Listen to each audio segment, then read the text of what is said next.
When I was younger, I really loved my iPod. So this is my iPod Nano. I got it when I was 14 years old, which was 17 years ago now, and it no longer works. This is my iPod Classic. I got it when I was 16 years old, and it also no longer works. This is my other iPod Nano. I got it when I was 19, and then I lost it when I was 21. And then I bought another one, which is this exact one that I'm holding in my hand right now. And I found it at the bottom of the drawer the other day, and it still works. There's one catch though, which is that there's only 16 gigabytes of space on this thing, which seems kind of pointless, right? 16 gigabytes, that's a real limitation on the amount of music you can put on this thing, when for a small monthly fee, you could basically get access to every song ever recorded and officially released via streaming, right? Well, that kind of is the point. In my last YouTube video, I spoke about how I deleted my Facebook and my Instagram and my Twitter accounts, all of my social media, pretty much. Some people debated that, some people were like, oh, Discord is social media. Whatever.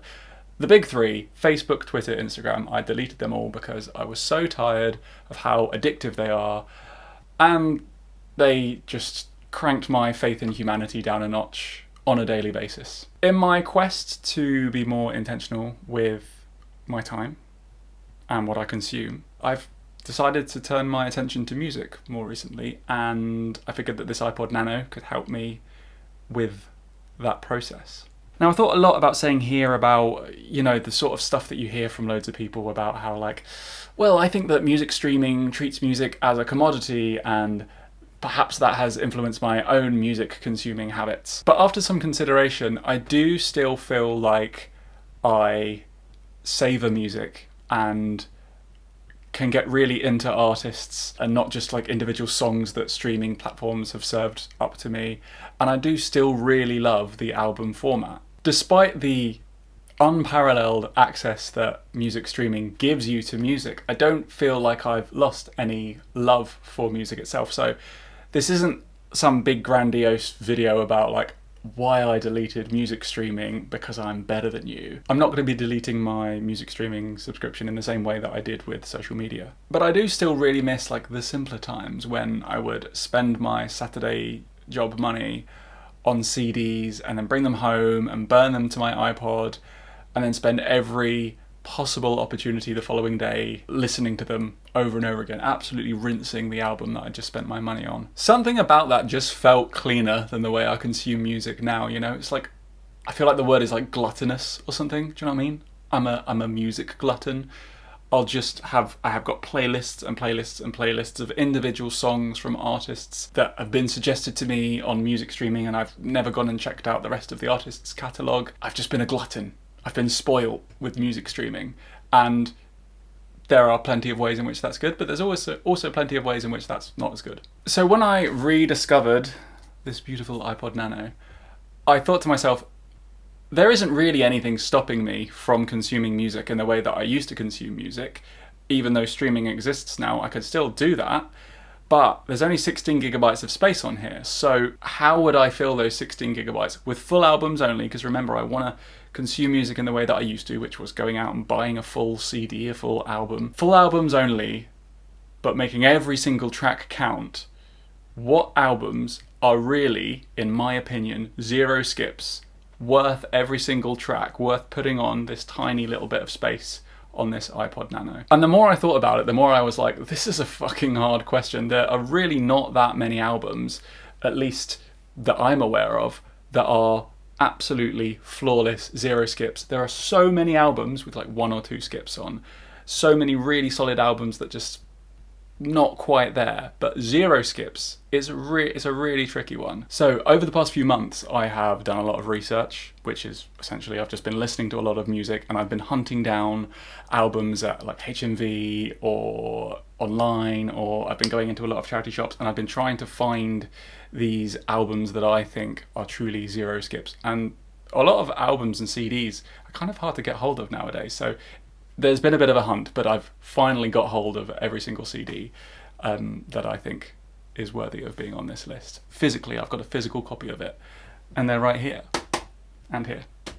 Now, before I share these CDs with you, I just want to say a couple of things. First of all, I'm not a music critic, so I'm not going to be talking about these in a really deep music critic-like way. I'm just a music fan, so do with that what you wish. Also, this isn't just a list of the most famous albums, the most influential albums of all time. There are plenty of those, and this is just my own personal music taste, so I make no apologies. This is just the stuff that I like, and you might not like it, and that's fine. While I'm listing my Zero Skip albums list, I would love for you to have a think about your Zero Skip albums and let me know in the comments what your list would be, and which ones you think I've missed, which ones, based on my music taste, are essentials that I've missed out. I'd be curious to know. Okay, very, very quickly, I'm going to start with some honourable mentions. So these two were on my original list, and right at the last minute I cut them because I thought they're just not quite, they're like really solid albums, but they're not quite there. So first one is Let Go by Avril Lavigne. The reason that I cut this one from the list is, even though I love every track on this album, I think that some of them I like because it's nostalgia. This was one of the first albums I ever owned, and I do love every track on this album. I do think it's a zero skip, but there is a part of me that, especially on some of the middle tracks, I think it's nostalgia. I think if I heard them now for the first time, I would think, meh. So that's why I cut it. I don't think it's a true zero skip. I'm trying to be objective here. The other one is the self-titled debut LP from American Football. Absolutely love this album, but there's one song on there which I think is either But the Regrets Are Killing Me or I'll See You When We're Both Not So Emotional. It's one of those two, I can't remember which one.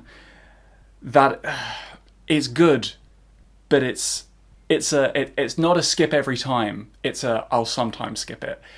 And again, it's just not, it's so close, but we're like 95% of this album is unbelievable. But it's just like a part of one of those songs. It's not even the full song that I find a bit mid. So again, it's not a 100% one, so I did cut it from the list. Regrettably, it's been cut. Okay, so on to the actual list. So the first album is Life's Not Out to Get You by Neck Deep. So this came out in 2015, and I really believe that when this album dropped, it was the first UK pop punk masterpiece. Do you know what I'm trying to say? Like, Neck Deep became the first UK band to create a masterpiece in this genre. Because it's a genre that's so heavily associated with America, there haven't really been many UK bands that have actually been able to do it well. This album marked Neck Deep being the first band from the UK to actually nail this genre, right? It's got everything that makes this genre so loved. It's juvenile, it's fun, it's infectious. I feel like infectious is a really great way to describe like catchy pop punk records, but I also feel like it sounds like a bit of a dirty word, you know, oh, it's an infectious album. It's not high art, right? Pop punk isn't high art, but it does something simple brilliantly, and it's a blessing for the ears, man. I also can't believe that this album is fucking 10 years old this year. It came out in 2015 and now it's 2025. So in my head, it's still relatively new, but it's 10 years old. And I think it also went silver in the UK, like silver certification of album sold. So that's pretty cool. The next album is Common Dreads by Enter Shikari. This is the album where Enter Shikari stopped talking about politics and social issues through metaphors like they were doing on their first album, Take to the Skies, and just straight up said what they meant. It's also the album where I feel like they really perfected their signature sound, which is like, okay, this is an oversimplification, right? But it's like a fusion of rock and electronic music. There is no mistaking who it is when it comes on, though. They've got like this very signature sound that I don't have the words to describe what it is. Rock and electronic music, something like that. I remember when I was, I must have been about 14, 15 when this came out, and going to HMV and spending my paper round money on this one, and absolutely just being blown away when I first heard it. It also got teenage me thinking about the world and politics and social issues for the first time ever too, so that was pretty cool. Okay, right, the first one on this list that you will find on many other greatest albums lists, which is Nevermind by Nirvana. My Nirvana, did I say that? By Nirvana. Nevermind by Nirvana. What is there to say about this album that hasn't already been said? It's a certified hood classic. It changed the game. Every song is a winner. It inspired loads of generations, many generations of bands that came after them. What I will say, unpopular opinion, is that there is nearly a skip on this album. The track at the end, On a Plane, I think is weaker than the other tunes, but it's not quite bad enough to skip. So this nearly didn't make the list, but it's just under the wire. Great album. How I'm Feeling Now by Charli XCX. Look, I'm a big hyperpop fan, and I just don't think that there are many albums within this genre that are exceptional. You know, there's a ton of artists that have had a really good go and done some pretty good albums like 100 gecs and Food House. But honestly, like, I think How I'm Feeling Now is head and shoulders above everything else that this genre has to offer. PC Music started it, Brat took it fully into the mainstream, but in my opinion, How I'm Feeling Now perfected it. I reckon that in years to come this will be looked back on as like a landmark album. No notes, 10 out of 10. Illmatic by Nas. The absolute worst artist album name combination to say in an English accent. It just sounds jarring when I say it. Illmatic Nas. Look, it is what it is. I'm not a hip-hop head. I like a lot of hip-hop and rap tunes, but this is really the only album in the genre that I like from start to finish. You know, zero skips. It's widely regarded as a classic, so it is often on the top of greatest hip-hop albums of all time lists. Back in like 2002, there was a guy called Matthew that wrote an article about it in Prefix magazine, and I'm not going to lie to you guys, I did get this quote off of Wikipedia, but I think it summarises the genius of Illmatic perfectly, so I'm going to read it out now. Illmatic is the best hip-hop record ever made. Not because it has 10 great tracks with perfect beats and flawless rhymes, but because it encompasses everything great about hip-hop that makes the genre worthy of its place in music history. Stylistically, if every other hip-hop record were destroyed, the entire genre could be reconstructed from this one album. High praise. Alive by Daft Punk. Okay, so this one is a live album. Alive. Great album title. So I think this is the only Daft Punk album you really need to listen to. I know that that's a bit rude, but that's my opinion. Unless you've been living under a rock, you'll know that Daft Punk are a French duo who are considered one of the most influential artists in all of electronic music. This album features, in my opinion, all of their best tracks in a beautiful, beautiful live mix. It inspires me to dance every time I stick it on. It's so good. There's just something about it, man. It's infectious. It's that word again, it's infectious. Sadly, this is also the only electronic music record on this list, unless you count Charli XCX. As all of my other favourite electronic albums tend to have at least one or two skips. Next, a band that were super duper, like a real big deal to me growing up, and still are now, but they were, you know, if I had to like have one band as like, this is the band of my upbringing that influenced, maybe that's not the right word, that were the most important to me, it would be Blink-182. I worshipped this band as a teenager. They're pioneers of that pop-punk sound that I really love, and even in 2025, they're still one of the best to ever do it. They're still relevant now, still one of the best in the genre. They're so good that I've actually included 3 of their albums on this list. So this is the first one. It's Enema of the State, which came out in 1999. I've written some stuff about it that I'm just going to read out to you now, okay? It was a huge commercial success, even though it was critically despised when it dropped. The sound is insanely catchy pop-punk with a mixture of serious and silly lyrics from Mark Hoppus and Tom DeLonge, the bassist and lead guitar players. Mix that up with the distinctive, masterful drumming of Travis Barker, and you get an album that defined a generation. They followed this up with 2001's Take Off Your Pants and Jacket, which is essentially more of the same delicious formula, with a lyrical shift towards more serious topics, with the exception of that song, Happy Holidays, You Bastard. They followed this up with 2003's self-titled album, which was a pretty big stylistic shift for the band, leaning towards a darker, more experimental and mature sound. It's since become a fan favourite and is, in my opinion, the strongest of the 3. It also sounds like the precursor to Tom DeLonge's next band, Angels and Airwaves, which is a great segue, because the next album on the list is the second Angels and Airwaves album, I, Empire. This sounds like space rock with a large helping of pop-punk woven in. I was also obsessed with Angels and Airwaves when I was a teenager, and 15-year-old me planned on getting the lyrics. Okay, this is hard for me to admit, right? But love can guide you home. I planned on getting that tattooed on my arm. And I'm so fucking glad that I didn't. I suppose that's my only criticism of this album. The lyrics are very, very like ooey gooey, isn't life so deep? Which was exactly how I was feeling as a teen, but that doesn't really resonate so much with me as a 30-year-old. That being said, it's still a 10 out of 10 album. Next album is Make It Happen by Nizlopi. These days, Nizlopi are probably better known as being the main inspiration for Ed Sheeran. He even wrote a song about them back in the day called Two Blokes and a Double Bass. If you listen to Ed Sheeran's debut album Plus, you will hear so much Nizlopi influence When I was little, I first heard about Nizloppy when they went to #1 on the UK album charts with the JCB song. And as a child, I owned a copy of Now That's What I Call Music, 50 something, I can't remember. And that was on there. Then later on in my late teens, I looked them up and got really into them. I was really into like acoustic stuff, and I even started a few like Nizloppy influenced acoustic like bands, music projects. Of course, none of which worked out, but it was good fun. What was wicked about Nizloppy is that it was just two blokes, like Luke and John, who have aptly biblical names, by the way. Luke played guitar and sang, and John played double bass and beatboxed.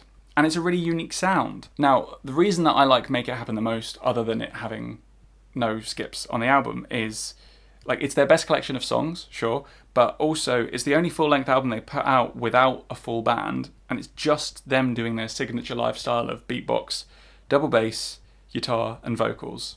And it's their best fucking album.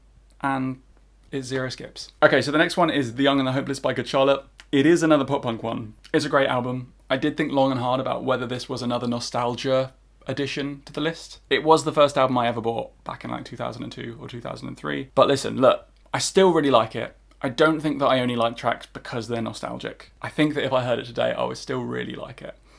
It is considered a classic of the pop punk genre, and it still sounds really fresh to me. I remember spending entire Saturdays when I was a kid just watching the Freeview TV channels, waiting for the music videos for Lifestyles of the Rich and Famous and Girls and Boys to come on. I was really into this band. So unlike other classic pop punk bands like Blink, Good Charlotte were only able to really, in my opinion, put out one 0 skip album, one super solid album, which is this album. So that's the reason why they've only got one album on this list, and Blink has 3. Sorry, Good Charlotte. I do like your other albums, but this is your best one. Arctic Monkeys. Whatever people say I am, that's what I'm not. Teenage me would have been so shocked that 31-year-old me is putting this on the list. I used to hate the Arctic Monkeys as a teenager, right? I think because back then I thought it was like music for normies. It was like rock music, but it was too safe for me back then. Kind of like the music that you'd listen to whilst you're going to Top Man. Do you know what I mean? Well, I gave the album another spin in my 20s, and I was wrong. It's like this really raw garage rock album that beautifully encapsulates British youth culture in its lyrics. Every track bangs, and I can understand now why this album remains such a cultural landmark for British music. Okay, Peripheral Vision by Turnover. This album is by far the most depressing one on this list, by a country mile. But it's also absolutely beautiful. It's a sort of shoegaze dream pop record. The band described the overarching theme as remembering things as being better than they were. And I mean, that's like a perfect description of this album, because that's exactly what it sounds like. Thinking deeply about the past through the lens of maturity. The could have beens and the things that have been left behind and all that shit, you know? It's really atmospheric, and it's just one of those albums that's really great for like late night drives in the car, you know? So yeah, Turnover, Peripheral Vision, great album. Alright, next we got another triple whammy. The story so far, we've got Under Soil and Dirt, we've got their self-titled album, and we've got Proper Dose. Album 1, 3, and 4 by The Story So Far. Again, I discovered this band in my late teens when I was looking at the lineup for Slam Dunk Festival that year and listening to the bands that I hadn't heard of. And I remember looking up each track on their album Under Soil and Dirt on YouTube and being like, yeah, I like that one. Yeah, I like that one. I like that one too. Just being aware that there were no weak tracks on this album on my first listen of it. And that was the beginning of something beautiful, I guess, because they've remained in my like top 2, 3 favourite bands ever since, where other bands have come and gone, and I've had like a phase where I've been like, this band's my favourite. The Story So Far have always been in like my top 3 ever since then, which I guess I was like 16, 17 back then. Their music is this sort of fusion of hardcore and, you guessed it, pop punk, and it sounded so fresh at the time, and it still sounds superb. It's superb, guys. There were plenty of bands doing this kind of sound at the time, but The Story So Far songs were the strongest, and they still are the strongest. They were definitely at the front of this sort of 2010s pop punk revival that happened. So yeah, I really love them, and it all sounds fucking amazing to me. I know that some music journalists have written about how their sound has changed over these couple of albums, and apparently it's like less pop punk now and more like alt rock or something like that. But I'm not a music journalist. and I didn't bother to look it up before this video. I don't have the words to describe that change. It's catchy rock, and it's delicious. Okay, the next album is called No Pressure, and it's by a band called No Pressure, which is the side project of Parker, who is the lead singer of The Story So Far. This is, again, pop punk. It's very fast, very happy, makes you want to dance and hug the people around you because it's so infectious. There's the word again. There's nothing groundbreaking on this album, so there's plenty of bands that have done this kind of sound before, but it's just, again, it's just like a really solid, fun album that has really good replay value, and it's 0 skips, so it's on my list. Next album is Oh Wonder by Oh Wonder. When I was about 15, I went to a gig in London to see a small artist I liked called Josie Vanders. And after the show, I got to meet her, and I made an absolute tit of myself, because I presumed, because she'd left a comment on one of my YouTube videos that was a cover of one of her songs a couple of months before that, I assumed that she would remember me. And she didn't, and I left the venue later on that night kind of aware that I made it a little bit awkward. I mean, I'm sure she has awkward experiences with fans all the time, but I was like, oh God, was I one of those people that made it awkward? And so you can imagine my dismay a few years later when her and her partner blow up on the internet with their band, Oh Wonder, their self-titled debut album. I can't believe that I finally met a popular musician before they were popular, and that was the time I made a mug of myself. Excellent. But the music doesn't lie, and regardless of that interaction, I adore this record. It's a sort of gentle, minimal synth pop sound with dual vocals between the two vocalists, whose voices pair so well together, and they release one track from the album every month for a year before releasing the full record.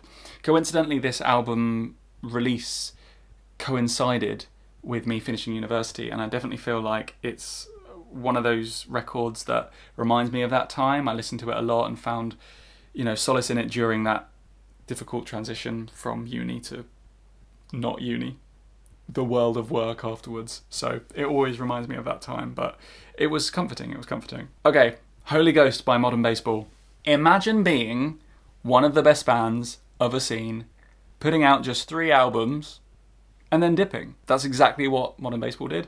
Holy Ghost is album 3 of 3, and in my opinion, it's their best album. It's difficult to pin down the sound of this album because there's a variety of different sounds going on here. There's some like indie stuff, there's some grungy stuff, there's some faster, raw, punky tunes in here too, but it's most commonly referred to as emo, so I'm just going to go with that.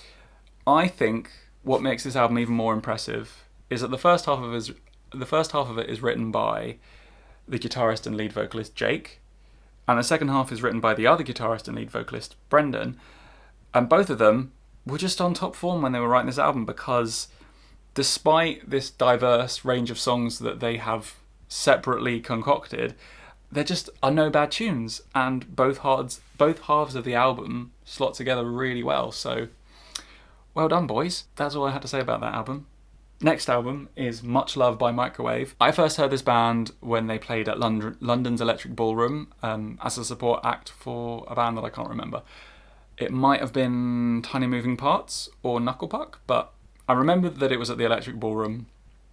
And I really enjoyed the set, even though I didn't know any of their songs. And when I got home, I stuck on their latest album at the time, which was Much Love.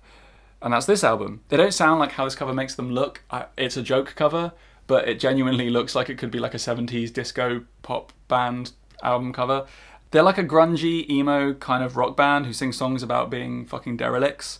But what I love about this album is it creates such a great narrative and atmosphere across the 10 tracks. It's one of those albums that feels like really well sequenced and really well considered too. Like, listening to any of these songs individually just doesn't pack the same punch as sitting down and listening to the record in full, which I think is like a testament to how well put together it is.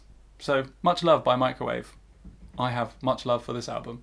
Okay, so I'm going to be a basic bitch again with this next pick. Metal was my favourite genre when I was growing up. There was a point in my life where I only went to metal shows, and every single week I'd be down in Brighton seeing whichever metal band was touring. And as an adult, it just doesn't really do it for me anymore. Maybe I'm just not as angry as I used to be when I was a teenager, and therefore listening to people being angry doesn't scratch the itch that it used to. But a lot of metal, it's probably the genre that for me has fallen off the most, that I used to listen to so much, and barely listen to any metal at all now. There are some bands that I still listen to, like Bring Me the Horizon. Some of Enter Shikari's old stuff has some metal influence in it. But the only band with the Zero Skip album on this list is Linkin Park. And that band, actually, Linkin Park, has 2 Zero Skip albums on this list because their first 2 albums, Meteora and Hybrid Theory, not in that order, Hybrid Theory came first, then Meteora, are fucking masterpieces, man. They feature the nu metal sound that they were also pivotal in popularising in the early noughties, which is essentially like metal plus rapping plus a whole lot of like electronic beats and turntable scratching, that sort of thing. And again, like a lot of the albums on this list, it wasn't super technical. They weren't like reinventing music, but they were the first and the best to do this sound. And the numbers agree too, because Hybrid Theory is still in the top 100 best-selling albums of all time, so they must have been doing something right. Especially because they're a metal band and there's like a lot of screaming and stuff on this album, and it's still sold insanely well. So Hybrid Theory, Meteora, both fucking amazing albums, 10 out of 10. Okay, we've only got 2 artists left. The first of those 2 is Say Anything, and I am picking their self-titled album. Now, where do we even start with this band, for me, personally? Even though Is a Real Boy is their most popular album, this is the one that hits the spot for me. It's probably their poppiest album, and it's like a pop-punk album, but it's like their poppiest pop-punk album. But that's what I'm all about. There's just something so unique about Say Anything's clever delivery that teenage me loved. I related to it like more than any other band. I think it's also like the self-awareness in the lyrics about being a pop-punk band in the scene. There's a lot of honesty, plenty of criticism about themselves and other bands too, and I don't know what it was. There's something about this guy, Max Bemis, the lead singer, his way with words, fused with really catchy, infectious pop-punk. It just hit the spot for me. And there's also so many iconic lyrics on this album. I'm not going to go on about it, but it's a really special one for me. I really love this album. What I don't love about this album is the cover art. I'm sure that they were trying to do something profound, but I just don't really like this album cover. But it's a solid collection of songs and 0 skips, as is tradition. So I actually lied. We now have 2 artists left on this list. The first one is Fall Out Boy, and for Fall Out Boy we've got a double dip again, because I've put both of their albums, Take This to Your Grave and From Under the Cork Tree, on this list. Now these albums, they're both absolute masterpieces in my opinion. They're clearly pop punk, but for some reason they came out at the time that like the resurgence of emo was a thing. And so they were lumped into the emo genre, and then they became central to this resurgence of emo in the early noughties. Which is fine, that's fine. I think that's just how they were marketed, I guess. That's what people considered them to be, but it's clearly a pop-punk sound to me. It's fun, catchy, upbeat music with, I guess, more emo lyrics. So maybe that's the emo connection. Anyways, so both of these albums have hooks for days. It's so good that the lyrics are really angsty and cheeky, and you know, there's like an urgency to it that could only be achieved by a bunch of guys that used to be in hardcore bands, even though they're playing pop punk music now. It was absolute gospel to teenage me. I loved this band, and I still love this band. Also, Patrick Stump, the lead singer, had a really like unmistakable, soulful voice. Still has that. Combine all that together and you've got some life-changing music in your ears. Matty Healy from the 1975 once said in an interview that you'll probably hate your favourite album on first listen, and that is absolutely true for me and From Under the Cork Tree. When I first heard this album, I disliked it so much I actually took it back to the shop and got a refund. This was when I was about probably 13-year-old, so I didn't know good music back then. About a year later I heard it again and I like couldn't believe my ears. I was like, this is actually really fucking good. And now it's probably my favourite album of all time. When I think about all the albums on this list, a lot of them come close, but if I really think about it, I think the album that is my favourite of all time is From Under the Cork Tree by Fall Out Boy. So, bravo boys, bravo. And then the final album on this list, Germ Free Adolescence by X-Ray Spex. So, to the people that are deep into punk music, this album will be considered a classic, but I'm only saying it like that because despite how influential this band and this album were, it never really reached the heights and fame of you know, fellow 1970s punk acts like The Clash and the Sex Pistols. So the sound is gritty 70s punk rock with saxophone, which if you're nitpicking, then that technically makes it new wave, but whatever, it's a punk record. This album is a fucking gut punch. It's the best kind of gut punch. The lead singer and songwriter of this band, she went by the name Polystyrene, and she was so ahead of her time with the lyrics that she wrote. She wrote lyrics about capitalism and consumer society and identity and individuality, and yeah, it was just really ahead of its time. When you listen to this, you can't really believe that it was in the 70s that this was all written, because they're things that are spoken about often now, but back in the 70s, nobody was really speaking about this stuff. Another thing I love about this band is that after existing for 3 years and releasing a bunch of singles and this fucking amazing album, they were knackered, so they just broke up. And that's how they broke up. They were just like, I'm a bit fucking knackered, guys. Should we call it a day? Yeah, let's call it a day, fine. And that's just such a deliciously punk way to knock it on the head. So yeah, they were punk through and through, and this album is zero skips. Fucking amazing. And what a great album to end this list on. So that is my entire list. Let me know what albums would be on your zero skip list that you would put on a 16GB iPod Nano. And I think that's it. I don't think I have anything more to say. I think I've droned on for long enough about music. Thank you for watching, and thank you for listening to any of these albums that you check out after this video. Thanks for watching. I will see you in the next video.